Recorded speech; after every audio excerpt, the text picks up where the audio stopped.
Живая музыка от жанров поп и R&B до рэпа и тяжелого рока. Так вся территория Национальной библиотеки сегодня превратилась в фестивальную площадку новой татарской культуры Таткультфест.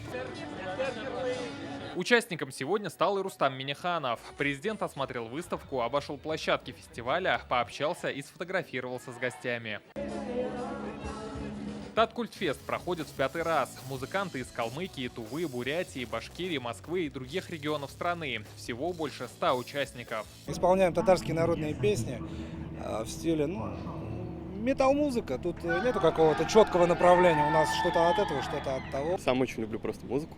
И здесь было бы интересно послушать, что готовят. Фишка фестиваля. Он для всех возрастов. Кроме музыки на Таткультфесте, фудкорты, интерактивные площадки, кинопоказы картин татарстанских режиссеров. Мы стараемся создать такое комфортное пространство, да, в котором будет достаточно компактно, будет всем людям, то есть кто любит громкую музыку, да, кто любит кино посмотреть, кто любит там более лайтовые какие-то развлечения. Фестиваль успел стать брендом Дня Республики. Сегодня здесь сразу две сцены. Известные коллективы, как Акбуре, Амаш, Ями Мьюзик, Джуна и другие сегодня доказывают, говорить, петь и думать на родном языке сегодня модно, интересно и молодежно. Праздник продлится до позднего вечера. Музыкальную программу Таткультфеста дополнят мультимедийная. Всех гостей ждет аудиовизуальное шоу, холстом для которого станет здание Национальной библиотеки.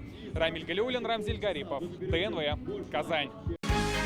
Закажи рекламу на ТНВ. Телефон в Казани 5 705 100.